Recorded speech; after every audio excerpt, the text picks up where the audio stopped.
Hey guys, welcome back to your channel of IBPS Hub on YouTube channel.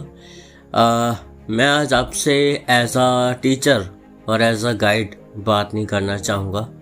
आज मैं आपके साथ एक दोस्त की तरह आपको कुछ बातें बताना चाहूँगा कि कैसे कुछ लोग हैं जो अपनी स्ट्रगल जो उनके होते हैं उनसे वो कैसे बाहर निकलते हैं एंड वो किस तरीके से उन चीज़ों को डिफाइड करके उन चीज़ों से स्ट्रगल करके वहाँ से बाहर निकलते हैं एंड सक्सेसफुल होते हैं।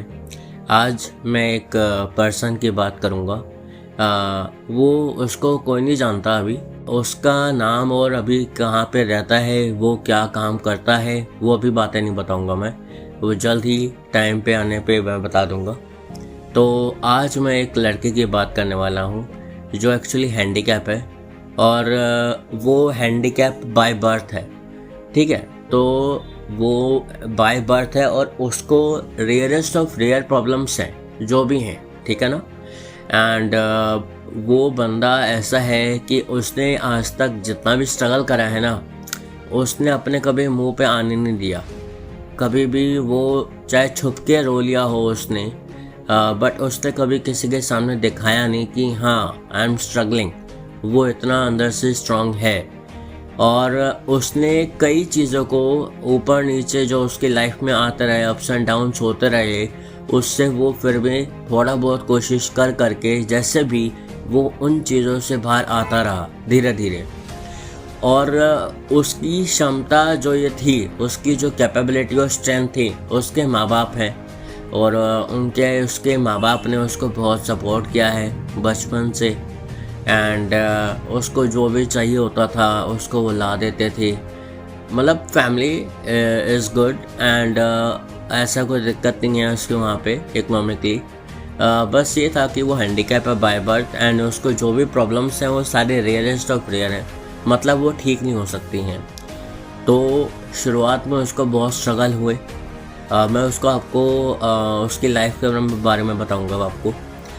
और वो चल नहीं सकता वैसे, ठीक है, एंड वो धीरे धीरे चल नहीं सकता तो उसकी वजह से वो फैटी भी होता गया और उसकी वजह से उसका मजाक उड़ाया जाता था स्कूल में, उसकी रैगिंग होती थी और उसके साथ दुर्व्यवहार किया जाता था, उसको गलत बोला जाता था कि तू लड़की है, ये वो ऐसे उसके साथ बहुत उल्टा बोला जाता था।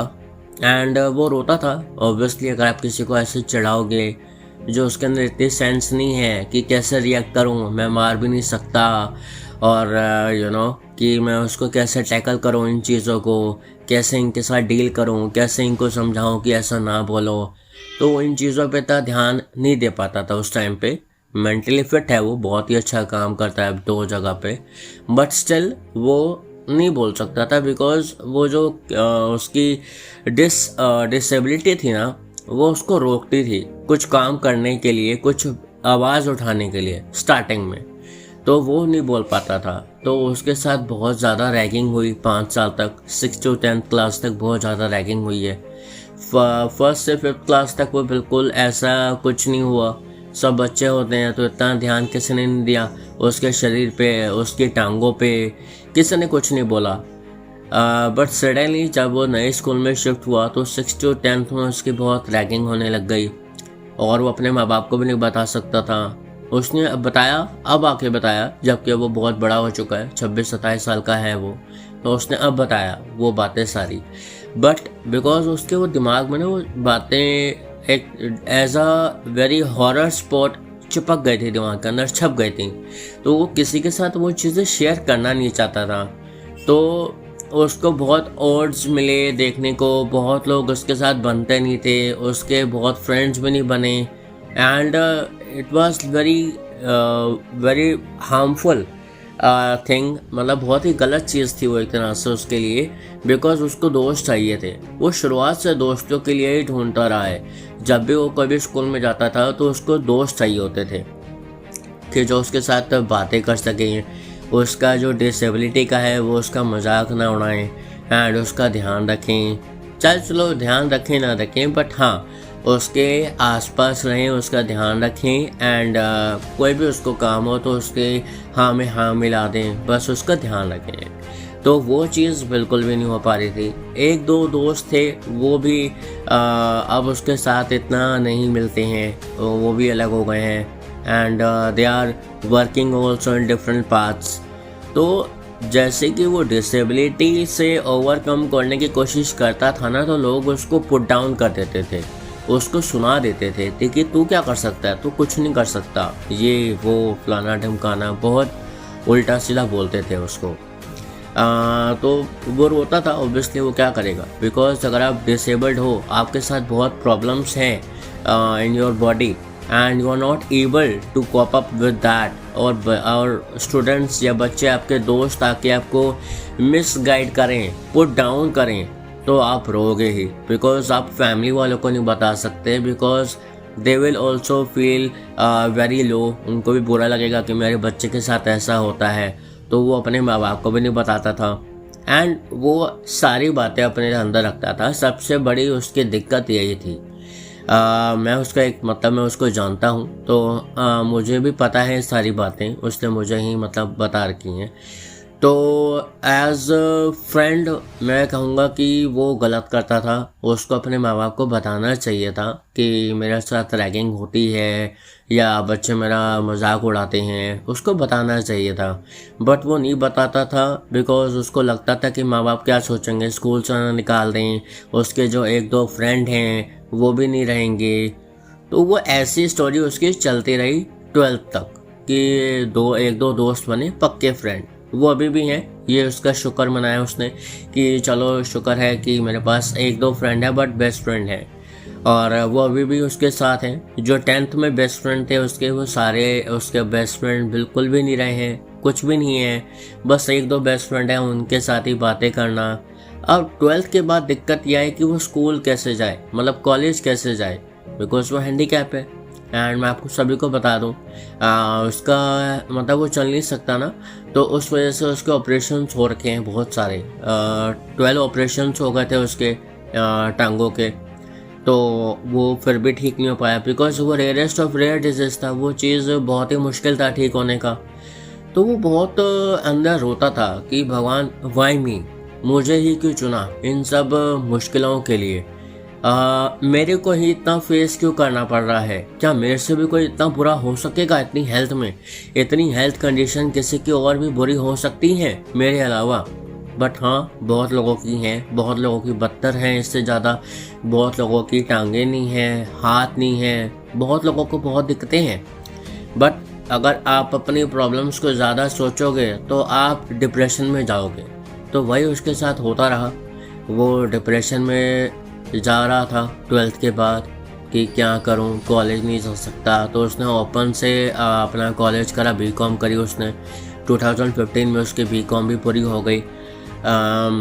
तो डिप्रेशन में तो वो था ही, फ्रेंड्स थे, बातें करते थे, चिल आउट करते थे, उसके घर आते थे, बैठते थे, बातें करते थे, बस और क्या, बिकॉज वो तो कहीं बाहर जा नहीं सकता है ना, अगर जाएगा भी तो लिमिटेड घूम सकता है, बिकॉज वो इतनी कैपेबिलिटी है नहीं ना उसके अंदर चलने के भी, और उसको हाथों में भी दिक्कत है, उसके कान में भी दिक्कत है एंड यू नो, तो दीज कॉम्प्लिकेशंस उस वजह से वो कहीं बाहर घूमने नहीं जा पाता था। जाता भी था तो लोग उसको अलग तरीके से स्टेयर करते थे, उसको घूरते थे कि पता नहीं कौन है, कैसा आदमी है। तो उसकी वजह से ना वो और मतलब वो चीज़ें उसको और पुट डाउन करती थी, तो उसकी वजह से वो और डिप्रेशन में जा रहा होता था। बिकॉज अगर आप देखो, आपके पास कोई गाइड करने वाला नहीं है, तो आप अपने आप ही डेमोरल होते जाओगे लोगों को देखते देखते, जो आपसे ज़्यादा बेहतर हैं, ज़्यादा अच्छे तरीके से काम कर रहे हैं, और वो आप ही को पुट डाउन कर रहे हैं। तो उस वजह से वो बहुत डिप्रेशन में जाता रहा। बट उसने एक चीज़ मान कर रखी थी कि मैं अपने माँ बाप को नहीं बताऊँगा, उसकी बहनों को भी नहीं बताऊँगा।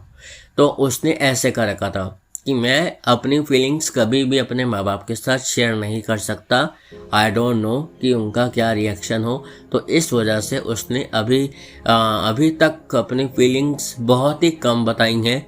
इतने 26-27 साल का वो हो गया है, अब जाके उसने एक दो फीलिंग्स पुरानी बातें बताई हैं, बट अभी तक उसने 95% अपनी प्रॉब्लम्स की वजह से जो उसने फेस करा है स्कूल टाइम पे वो अभी तक नहीं बताया, बिकॉज उसको लगता नहीं सही, बिकॉज उसको पता है कि उसको अगर वो अपने माँ बाप को बताएगा तो उसके माँ बाप को बुरा लगेगा and they will feel very sorry that they couldn't help him at that point of time.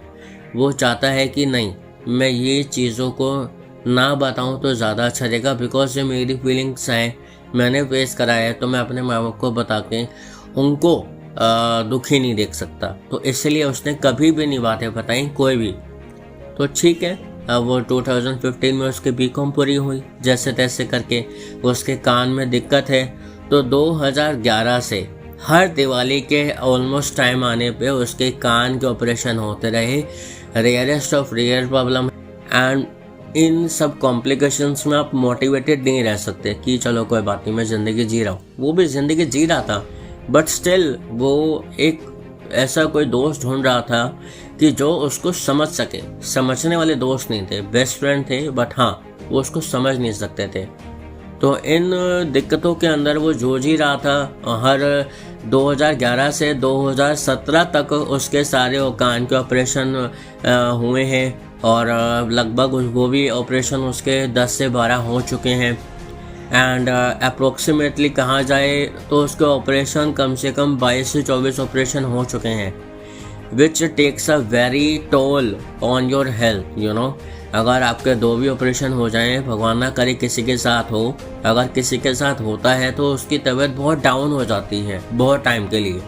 और वो लड़के में इतनी हिम्मत थी कि वो ऑपरेशन के टाइम तो बहुत घबराता था, ऑब्वियस बात है, बहुत घबराता था, अपनी माँ के साथ चिपक के रहता था कि मम्मी मुझे छोड़ के ना जाओ। बचपन से ही उसका यही रवैया था अपनी माँ को लेकर। माँ को बहुत प्यार करता है अपनी, बहुत ज़्यादा उसका अपनी माँ से लगा हुआ रहा है बचपन से। ऑपरेशंस के टाइम पर वो ज़्यादा बिखर जाता था। उसका ऑपरेशन हुआ, मतलब समझ लो वो 2-3 महीने तक उसको पता भी नहीं है कि मैं क्या काम करूं, मैं मोटिवेट कैसे रहूं, मैं अपनी ज़िंदगी कैसे जीऊं। वो बहुत ही ज़्यादा बिखर जाता था। उसके ऑपरेशन इतने सारे हो चुके हैं, अब उल्टा इस टाइम पे उसको ठीक होना चाहिए, इतने ऑपरेशन हो चुके हैं, हालांकि वो चीज़ें ठीक नहीं हुई हैं। उसकी लेग्स ठीक नहीं हुई हैं, ईयर ठीक नहीं हुआ है, बट अब उसको वैसे ऑलमोस्ट अपना जो पहले वो था वैसे उसको ठीक रहना चाहिए उतनी उसी हालत में, बट नहीं।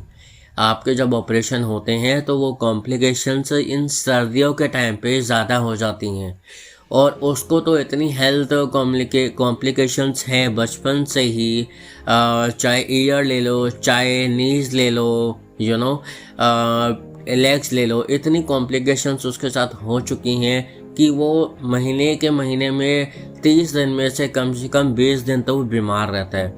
उसको आए दिन बुखार होता रहता है। एंड मैं आपको एक बात बताना चाहूँगा, जब वो बचपन में था तो कोई उसको साथ में लेके जाते थे, ठीक है ना, पकड़ के लेके जाते थे, चाहे वॉशरूम जाना हो, चाहे कहीं भी बाहर जाना हो, कोई एक्टिविटी हो, वो उसमें नहीं जाता था, उसको मना था आने को, बिकॉज आप गिर सकते हो, गिर जाओगे तो और कॉम्प्लिकेशन ना हो जाए, तो इसलिए उसको उन चीज़ों के लिए मना था। तो वो नहीं जाता था। 1-2 बार गया तो गिर गया तो और कॉम्प्लिकेशंस बिगड़ गए, तो वो घर में भी चल नहीं पाता, तो वो घर में अपने आप थोड़ा बहुत कोशिश करते रहता था कि चलने की। तो क्या हुआ, इस दौरान बहुत इसने प्रैक्टिस करी, कोशिश करी कि मैं चलूं, अपने आप कोशिश करने की बहुत हिम्मत दिखाई उसने कई बारी, तो वो उस वजह से गिर गया, बहुत बारी गिरा, कम से कम मैं कहूँगा 15 से 20 बारी गिर चुका है। उसकी बहुत 2-3 बार हड्डियाँ टूट चुकी हैं, उसके बहुत जगह से मांस फट चुका है, जो अंदर का आपका मांस होता है जो फट जाता है। उसके मोस्ट प्रोबेबली नी के ही ऑपरेशन, जो मतलब लेग्स के ऑपरेशन हुए, उसके बावजूद भी वो कोशिश करता रहता था, बिकॉज वो डिप्रेशन में था, फिर भी वो कोशिश करना चाहता था। तो वो कोशिश करता रहा, बट यू नो वो कोशिशें नाकाम रहीं और वो गिरता, उसके फिर ज़्यादा हेल्थ कॉम्प्लिकेशन बिगड़ने लग गए। तो अब 2015 में उसका बीकॉम हुआ, एंड दिवाली का टाइम था, शुक्र है कान उसका ठीक था, ear problem was not there at that point of time with him, ठीक था बाय गॉड्स ग्रेस। बट उसके साथ एक और चीज़ हो गई एंड दैट इज़ दिवाली के दिन उसकी दिवाली बुरी ही चल रही थी। उस दिवाली उसका दिवालियाँ निकाल रही थी 2011 से 2015 तक।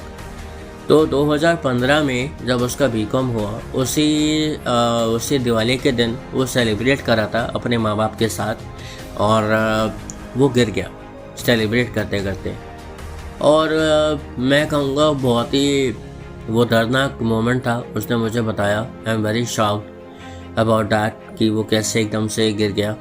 और वो गिरा ना तो उसमें एक रेयर प्रॉब्लम ये है कि उसका घुटना बड़ा अजीब सा मोमेंट करता है।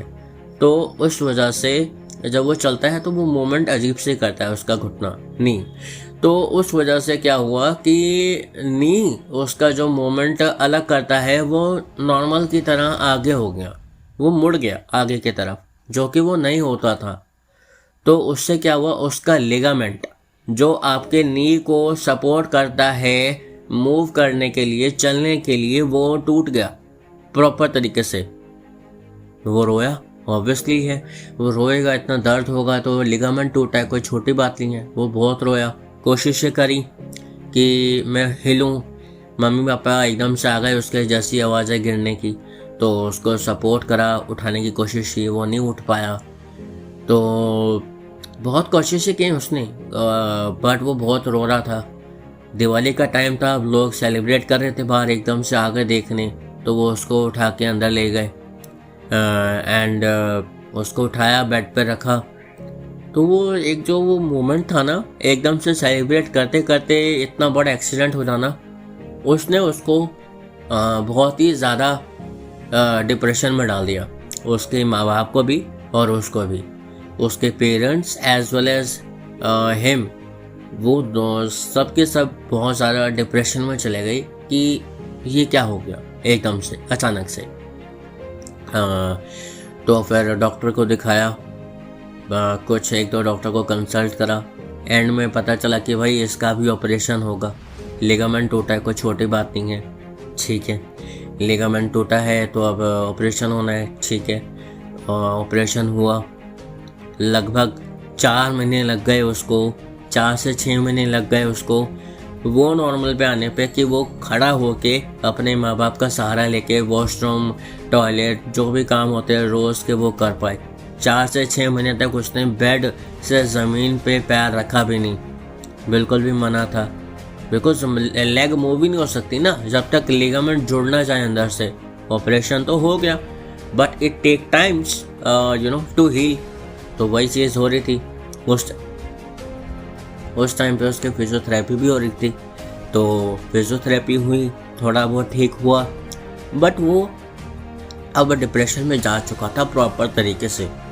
उसने अपनी सिस्टर से बात की कि मैं कैसे उभरूं। उन्होंने बताया, देख बेटा कोई बात नहीं, होता है। तो फिर उन्होंने कोशिश की कि इसका माइंडसेट ठीक कर सकूं, बट वो नाकामयाब रहे। 2-3 दिन बातें करते रहे, बहुत दिनों तक खैर बातें करते रहे वो, पर वो नहीं निकल पा रहा था उस डिप्रेशन से। वो बहुत ही ज़्यादा खो चुका था अपने अंदर, वो फीलिंग बहुत गंदी आ रही थी उसके अंदर, सुसाइडल थॉट्स बहुत सारा बुरा उसका अंदर हो रहा था, बिकॉज उसके साथ शुरुआत से ही बुरा होता रहा है, हेल्थ कॉम्प्लिकेशंस तो उस वजह से अब वो बहुत ज़्यादा डिप्रेशन में चला गया कि वो अपनी ज़िंदगी ही नहीं जी रहा था। जो भी उसकी नॉर्मल ज़िंदगी थी, जो भी वो पहले जी रहा था, वो उसने सब बंद कर दिया था। वो हंसता नहीं था 6-8 महीने तक, वो कभी ना हंसा, ना कभी किसी से फ़ोन पे बातें की, ना माँ बाप से अच्छे से बात कर पाया, ना वो किसी से कर पाए। The whole family was in depression for at least 6 to 8 months। और इस टाइम पे वो किसी से बात करना भी नहीं चाहता था, बिकॉज वो खुद खो चुका था अपने अंदर। उसको लग नहीं रहा था कि ये मेरे साथ क्यों हुआ, कैसे हो गया एकदम से। आई वॉज सेलिब्रेटिंग, मेरा मूड अच्छा था, मैं कुछ थोड़ा बहुत हैप्पी था, बट एकदम से मैं कैसे गिर गया और ये मेरे साथ क्यों हुआ। हर किसी को ये अपने दिमाग में आती हैं बातें कि मेरे साथ क्यों हुआ, why this happened with me, you know, ये मेरे साथ ही क्यों होना था। ये जो चीज़ें होती हैं ये भगवान का जरिया होता है आपको बताने के लिए, कुछ आपको ना आपके रास्ते पे ले जाने के लिए। जो आपका रास्ता है जहाँ पे आपको जाके अचीव करना है कुछ, ये वो रास्ते होते हैं, थोड़े टेढ़े होते हैं, कभी सीधे होते हैं। तो वो रास्ते पे जाओगे तभी आपकी दुनिया बदलेगी। तो वो चीज़ के लिए शायद भगवान जी ने कुछ उसको दी, कुछ गम दिए, कुछ कठिनाइयाँ दी, बहुत ज़्यादा दी, कोई बात नहीं। भगवान जी चाहते थे वो अपने कर्म को सीधा करे, अपनी ज़िंदगी में कुछ आगे बढ़ने के लिए कुछ कठिनाइयों से गुजरे ताकि उसके दिमाग में आई बातें। तो ये चीज़ें बिल्कुल काम उसके आईं। और 2016 का टाइम था, तो दोस्तों से उसने बातें करनी स्टार्ट करी, बातें करता रहा। वो कॉम्पिटिटिव एग्जामिनेशन की तैयारियां कर रहे थे उस टाइम पे, एसएससी सीजीएल, एसएससी सीएचएसएल, इसकी तैयारी कर रहे थे उसके 2-3 फ्रेंड्स। तो उसने कहा ये क्या होता है। उन्होंने कहा देख, इसमें ऐसे सिर्फ तैयारी करनी होती है, ये सब्जेक्ट होते हैं, ये बुक्स होती हैं, तो ऐसे इसकी तैयारी करनी है और 5 से 6 महीने का टाइम होता है। तो उसने कहा अच्छा। तो उन्होंने कहा तू भी दे ले, तेरा माइंडसेट भी बदलेगा और तेरे को अच्छा भी लगेगा, तू बिजी रहेगा, हो सकता है तेरी नौकरी लग जाए और माँ बाप खुश हो जाए और तू भी खुश हो जाए, तू पैसा कमाएगा, बाहर जाएगा, तेरी ज़िंदगी बदलेगी। उसने भी बहुत कोशिशें करी। तो तब से उसका कॉम्पिटिटिव एग्जामिनेशन देने का ज़रिया शुरू हो चुका था। अब मैं आपको बताऊंगा 2016 से 2020 तक उसकी ज़िंदगी कैसी रही है, उतार चढ़ाव कितने आए और उसने कैसे डील करा और कौन कौन से एग्ज़ाम दिए, कौन कौन से क्लियर करे, कैसे क्लियर करे, सब बातें बताऊंगा। तो ये सेशन थोड़ा लंबा होगा गाइस, मैं मानता हूँ आप सबको लग रहा होगा थोड़ा बोरिंग। अगर लग रहा है तो मैं यही कहूँगा, एक पर्सन की है ये मोटिवेशनल कहानी जो आप में से ही एक है और वो अब टीचर बन चुका है। तो अगर आप मानते हो कि आप में दम है और आप कुछ करना चाहते हो अपनी ज़िंदगी में, तो इस सेशन को पूरा देखना, ठीक है। तो फिर गाइस उसने एसएससी सीजीएल देना स्टार्ट करा, एसएससी सीएचएसएल, मतलब एसएससी के एग्ज़ाम उसने देने स्टार्ट करे। और बट उसने ये चीज़ें स्टार्ट क्यों करी एग्ज़ाम देना, to distract that suicidal thoughts, depression से बाहर आने के लिए, ताकि उसके माँ बाप को लगे कि उसका बच्चा जो है वो डिप्रेशन में नहीं है, ठीक ठाक है। बिकॉज़ वो अपने माँ बाप को सैड, होपलेस नहीं देख पा रहा था और उसको पता था कि वो खुद डिप्रेशन में है, बट वो अपने माँ बाप को नहीं देख पा रहा था। उसने मुझे सारी बातें बताई हैं, तभी मैं आपको बता पा रहा हूँ। तो फिर उसने चलो कोशिश करी, भगवान ने उसको एक वो दिया हिंट कि चल यार कैसे न कैसे कुछ ना कुछ तो करना पड़ेगा तेरा, you have gone through a lot. तो अब पेपर्स की उसने स्टार्ट करा preparation, you know, SSC CGL दिया, सीएचएसएल दिया, लगभग 2-3 बार दिया। 2017 तक जितने भी एग्ज़ाम थे 16 से 17 उसने दिए, कोशिश करी। जो प्रीलिम्स होता है वो क्लियर हो गया, मेंस वो नहीं जा पाया, चोटें लग गई, गिर जाना, यू नो। तो गिरने की वजह से उसको जो भी कॉम्प्लिकेशंस होते थे उसकी वजह से वो लगभग 4 से 5 महीने ऑन द बेड वो पड़ जाता था, मतलब बेड पर आ जाता था वो, एक तरह से ऐसे हालात हो जाते थे। 4 से 5 महीना जो फिर वो स्ट्रगल करता, फिर वहाँ से निकल के दोबारा उसने अपनी कोशिश स्टार्ट करी और अब उसने अपना बैंक एग्ज़ाम में लक जमाया, वहाँ पे कोशिशें स्टार्ट कर दी। तो पहला एग्ज़ाम उसने दिया, आई वॉज वेरी शॉक्ड कि वो कैसे सोच सकता था। उसने SBI PO प्रीलिम्स दिया। SBI PO नाम बड़ा है, बहुत बड़ा है, सुनने में ही लगता है कि भाई हाँ कोई एग्ज़ाम है, चाहे प्रीलिम्स हो चाहे मेंस हो, वो मॉडरेट ही रहता है।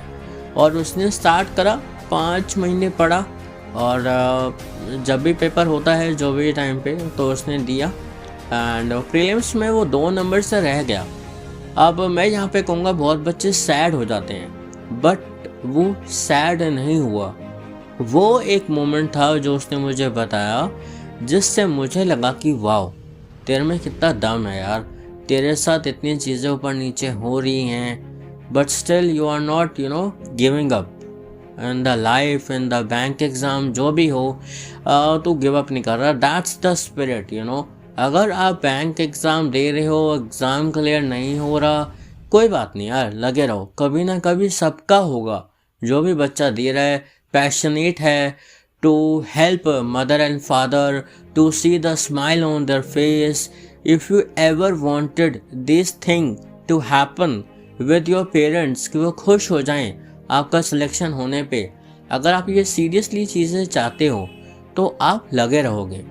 ये मैं नहीं, मेरा एक तजुर्बा कहता है, जो मैं 4 साल से एग्ज़ाम दे रहा हूँ। तो उसने SBI PO प्रीलिम्स दिया, 2 मार्क्स से रह गया। वो सैड नहीं हुआ, उसने कहा यार मैं प्रीलिम्स में 2 नंबर से रह गया हूँ, इसका मतलब मैं प्रीलिम्स आराम से क्रैक कर सकता हूँ, और मुझे थोड़ी और मेहनत करनी है, इम्प्रोवाइज़ करना है। और मुझे बहुत खुशी होगी आपको बता के गाइस, आज तक उसने जितने भी प्रीलिम्स एग्ज़ाम दिए हैं, उस फेलियर के बाद सारे पास हुए हैं। उसने आज तक के सारे प्रीलिम्स क्लियर करे हैं, जितने भी उसने दिए हैं। फॉर एग्ज़ाम्पल मैं आपको बताता हूँ, उसी साल IBPS PO प्रीलिम्स हुआ, IBPS क्लर्क प्रीलिम्स हुआ, और उसके बाद 2018 आया, SBI क्लर्क आया, SBI क्लर्क प्रीलिम्स क्लियर करा, IBPS PO प्रीलिम्स क्लियर करा, IBPS क्लियर जो क्लर्क है वो भी क्लियर करा उसने प्रीलिम्स का। एंड 2019 में भी बिल्कुल ये तीनों एग्ज़ाम उसने क्लियर करे हैं, 2020 में भी उसने क्लियर करा। बट एक चीज़ थी जो हर किसी को दिक्कत देती है, वो होती है मेंस में आपको कंसेप्चुअल स्ट्रांग होना पड़ता है, स्पीड डजंट मैटर। आपकी accuracy and conceptual things and facts clear होने चाहिए अच्छे तरीके से, specially in maths and in reasoning also, कि पजल्स कैसे बनानी है ये वो। तो इसी कारण की वजह से उसका मेंस बार बार रुक रहा था। उसने IBPS PO मेंस देने गया तो गिर गया, चोट लग गई, he couldn't give the exam। And अगले साल उसने IBPS क्लर्क मेंस का दिया, जो 2018 में उसका 2017 में उसका जो क्लियर हुआ था, तो 2018 में होगा ना जनवरी का, तो उसने तब दिया, नहीं क्लियर हुआ, कोई बात नहीं। 2018 में उसने वो दिया, क्या कहते हैं, SBI क्लर्क मेंस भी दिया, नहीं क्लियर हुआ, कोई बात नहीं। और IBPS क्लर्क मेंस दिया, नहीं हुआ। IBPS PO मेंस देने गया, फिर गिर गया। तब से उसने सोच लिया कि मैं शायद IBPS PO या ये जो भी PO के एग्ज़ाम होते हैं उनके लिए नहीं बना, बिकॉज ये मेरे लिए एक बैड लक है। मैं जब भी PO का मेंस देने जाता हूँ मैं गिर जाता हूँ। तो उसने तब से 2018 से 2020 तक कोई भी PO मेंस का पेपर नहीं दिया है। उसको ये इस चीज़ का गिल्ट नहीं है, वो बहुत ही अपनी जगह पे सही है। अगर उसको माइंडसेट उसका कहता है कि तू जब भी PO देने जाता है तो गिर जाता है, चोटें लग जाती हैं, तो वो नहीं देगा। ऑब्वियसली उसको एक दिमाग में आ जाएगा।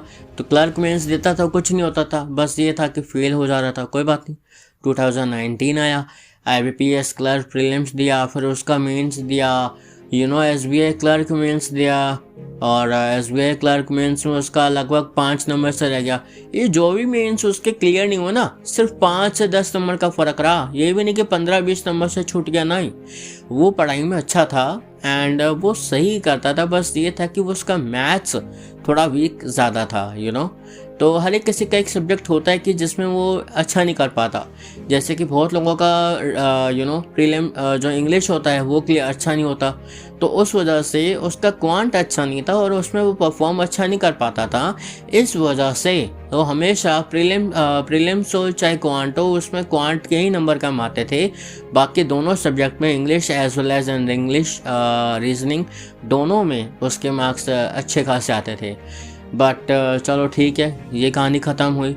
IBPS क्लर्क मीन्स 2019 का जो था वो जनवरी में दिया उसने, 24 जनवरी को 2020। अब अप्रैल में इसका रिज़ल्ट आता है पर नहीं आया। कोरोना का ये जो महामारी चली है पूरे वर्ल्ड में, उस वजह से रिज़ल्ट लेट हो गया। अप्रॉक्सीमेट मई के एंड में आया ये रिज़ल्ट, जितना मुझे याद है।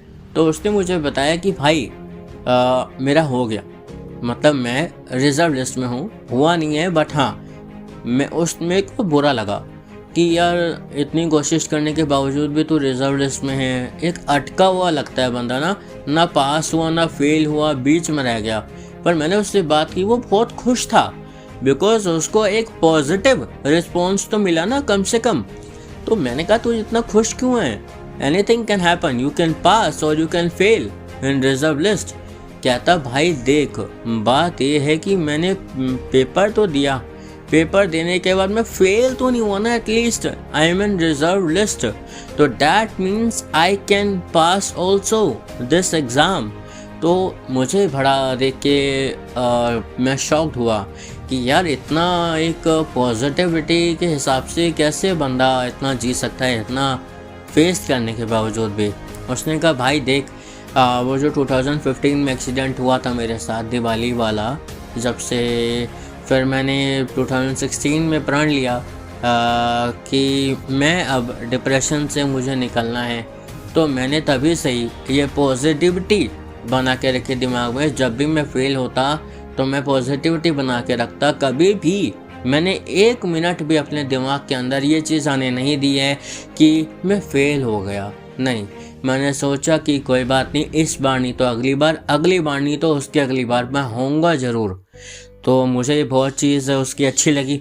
यू नो गाइस, अगर आप इतना मोटिवेशन अपने अंदर रखते हैं, इतनी कठिनाइयों के बाद भी आपने इतनी कठिनाइयाँ फेस करी हो अगर अपने जीवन में, आप हैंडीकैप हैं बाय बर्थ और इतनी दिक्कतें हुई हैं, इतने ऑपरेशन हो चुके हैं, रोज़ का उसका कॉम्प्लिकेशंस चलते रहते हैं, कभी फीवर हो गया, कभी नी में पेन हो रहा है, यू नो। तो दीज और कॉम्प्लिकेशंस आप कभी ना कभी नेगेटिव हो जाते हो, वो भी होता है, बट हाँ वो अपने माइंड को चेंज कर लेता है। और यही उसका पूरा एक ये 4 साल का ये उसका प्रोसीजर रहा, positivity all the time. You know जैसे भी मेंस देता, क्लियर नहीं होता तो उसको होप होता था कि मैं अगले साल ज़रूर क्रैक करूँगा। तो आपको मैं इन सब चीज़ों से अब एक बात बताना चाहूँगा, अब मैं एंड पे आता हूँ सेशन के, कि इससे आपको क्या सीख मिल सकती है। What you can have from all these things in your life, never ever give up. Give up कभी मत करो। अगर आपको पता है आप सही डायरेक्शन में जा रहे हो, बस प्रैक्टिस की कमी हो रही है, या प्रैक्टिस आप ढंग से नहीं कर पाए, या घर में माहौल ठीक नहीं है, या आपका दिमाग या आपका मतलब माइंडसेट ठीक नहीं है, इस टाइम पे नेगेटिविटी फैली हुई है, कोई भी कारण हो सकता है, रिलेशनशिप्स हो गए, आपकी बॉडी हो गई, घर का एनवायरनमेंट हो गया, उससे आपका माइंडसेट जो होता है वो अफेक्ट होता है। That's a normal fact guys, वो मैं समझ सकता हूँ, पर आपको उससे निकलना है, ठीक है ना। अगर आप उससे निकलोगे नहीं तो आप कुछ कर नहीं पाओगे extra ordinary in your life. आपने बहुत सारे कोट्स सुने होंगे, एक्स्ट्रा ऑर्डिनरी रहना अपने जीवन में, हमेशा कुछ ना कुछ करते रहना। क्यों? Because that makes what you are. You know अपनी लाइफ को जीने का मकसद एक ही है कि कुछ ऐसा करो जो आप कर सकते हो और आपको पक्का पता है कि मैं ये चीज़ कर ले जाऊंगा। एंड अपने कंफर्ट जोन से बाहर आओ। अगर आपको 8 घंटा नहीं अगर 8 घंटा आप सोते हो और आपको लगता है कि ये भी कम है, नहीं यार, बहुत लोग 4-5 घंटे सो के अपना पेपर क्रैक करने में लगे रहते हैं। तो अगर आपको हेल्थ कॉम्प्लिकेशंस हैं तो ठीक है, 6 से 7 घंटा सो जाओ। अगर आपको ऐसा कुछ नहीं है, सब ठीक है, बस माइंडसेट ठीक नहीं है, तो माइंडसेट को ठीक करो। बहुत सारी बुक्स हैं राइटर्स की जो मोटिवेशनल हैं, और मैंने आपको इसके बारे में बताया। जो पर्सन है इसका नाम, पता, क्या करता है, ये अब मैं सब बताऊंगा धीरे धीरे टाइम आने पर, जब उसका नाम थोड़ा आगे आएगा और वो मुझे परमिट करेगा तो, ठीक है ना। Do not worry, it's not a hoax person, ये रियलिटी है। बहुत ऐसे लोग होते हैं जो जीवन में हार नहीं मानते। तो मैं एक ही चीज़ कहूँगा यार, फोड़ते रहो जब तक आपके अंदर दम है। माँ बाप के लिए माँ बाप का नाम रोशन करना है तो नाम रोशन करने के लिए आपको मेहनत करनी पड़ेगी। मेहनत इतनी करो कि आपके माँ बाप को भी लगे कि मेरा बच्चा फेल नहीं हुआ, पर उसने मेहनत इतनी करी है कि वो हमारे दिल और दिमाग में छा गया है। हमारे बच्चे ने हमें प्राउड फील करवा दिया, इतनी पढ़ाई करी उसने।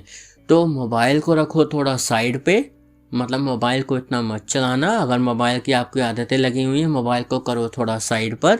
वो भी मोबाइल बहुत चलाता था पहले, जब से उसने प्रिपरेशन स्टार्ट करी बिल्कुल भूल गया। बस फेसबुक और यूट्यूब पे थोड़ा बहुत देख लिया, एजुकेशनल यूट्यूब चैनल्स, और कुछ नहीं। तो आपको एक ही चीज़ का ध्यान रखना है, and that is focus. Focus focus आपको ध्यान रखना है। IBPS क्लर्क प्रीलिम्स आ रहा है और बहुत लोगों का हो भी चुका होगा। IBPS PO है, IBPS RRB PO है, IBPS RRB क्लर्क है, SBI PO है।